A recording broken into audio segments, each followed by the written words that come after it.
at a macro international level. Our women are liberated, your women are oppressed. Our women are proper, and your women are loose. Right? I mean, and it's on that level, but it's also on the level of actual communities, conflicts, use women and gender relations to demarcate cultural, ethnic boundaries, national boundaries. And in the Iraqi context, and I think we can see some parallels also in the Egyptian context, what people were also reacting to, of course, was the fact that the previous regime, a secular, more or less secular regime, an authoritarian regime, at some point engaged in a form of state feminism. What do I mean by state feminism? That the state actually plays an active role in promoting women's education, women's labor force participation, try to address maybe some forms of inequalities, but always, of course, to a certain point, to a point that it would not disquieten or challenge the state itself. In that process, some women's rights activists let themselves be co-opted by the state. We've seen it very much in Tunisia. We've seen it to some extent in Egypt, of course, where you have some women who decided to stay independent and not go through the official state apparatus, but some women who did. And in Iraq, you had a situation where there was no independent music. I mean, you did not have the Iraqi Women's League, actually all the women that you saw before, had to flee. Right, they had to leave the country. Now, what has been happening in Iraq post-2003, that despite, and Nicola and I have been writing about this, that despite, and it's no surprise obviously for you, despite this rhetoric of women's liberation, women have been systematically marginalized by everyone. On behalf of the Iraqi politicians, on behalf of the international community. I mean, that's one of the, I think, the things that is often missed out when people say, well, it's the West who is trying to impose women's rights on us, it's a Western thing. Well, the West is actually, the West, when you just think about the West in terms of actually Western governments, and particularly US government, and to some extent British government in Iraq, they were also the first one to negotiate away women's rights when it comes to issues around oil, federalism, and it's something that kind of drops off the agenda. And Nicola and I really have uncovered a huge gap between this rhetoric and the practices on behalf of the occupation forces, but also on behalf of Iraqi politicians themselves.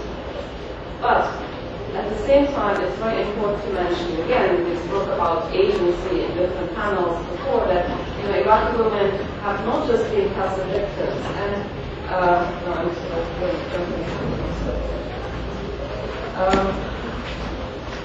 Iraqi women have been very much involved in, several women told me, okay, I know that no one is going to anti-women's rights on the platter, but I want to be part of the new Iraq. We women are actually make up the majority of the Iraqi population, and we want to be involved in the struggle for a better Iraq. And so, since 2003, there has been a very active women's movement, quite diverse in terms of, secular, Islamic, different political strands, some also that are more nationalists, some that are, not so nationalist. There's really a huge, huge continuum. And they actually do manage to work together on certain issues. On other issues, they don't work together. I mean, the main issues about galvanizing women in Iraq is the women's quota, because in spring of 2004, a delegation of women went to the ambassador programmer and said, we women make up the majority of the population. We want to have 40% representation in all government institutions. You know what Paul Bremer, who is the one who is going to bring democracy and women's liberation, you know what he told them? We don't do quotas. This was the same person who was part of the same provisional authority which was put together on the basis of so many percentage Shia, so many percentage Sunni, Turkmen, Kurd, Christian. But when it came to women, there was no quota. Now, there was eventually, due to Iraqi women's activism, there was a 25% quota enshrined into the transitional administrative law and then later on in the Iraqi constitution. I think that there are all kinds of issues because I think this is something we still have to think about. I think quota is quite problematic, and I think there's an argument for and against because de facto what happened, well, first of all, the 25% quota was not implemented across the board. So yes, you have it in Parliament, you don't have it in ministries, you don't have it in many of the constitutional review committees that are very important. Okay? Who are the 25% women who are in Parliament? They are the wives and sisters and daughters of the elders and real politicians, of the political experience and many of the against women's rights. Iraq right now has a Minister of Women's Affairs who last week announced that there is no equality between men and women. She's discussing the level of violence that is permissible on behalf of the husband, and just issued a law that women should not wear jeans when going to work. I mean, we are on that level in terms of who are women. Having said this, if there was no quota, you would have only the men in there. And actually what some of the women's rights activists told me that they actually over time we do see the change. We do feel that some of the women who initially looked right or left what the men were voting on are now starting to develop their own political views, and that there are alliances across different political parties. My time is running out, so I'm going to stop here. But just to say that unfortunately what we see in Iraq, and I really hope, very much hope that Egypt and Tunisia are not facing the same fate. We're actually seeing the emergence of a new dictatorship.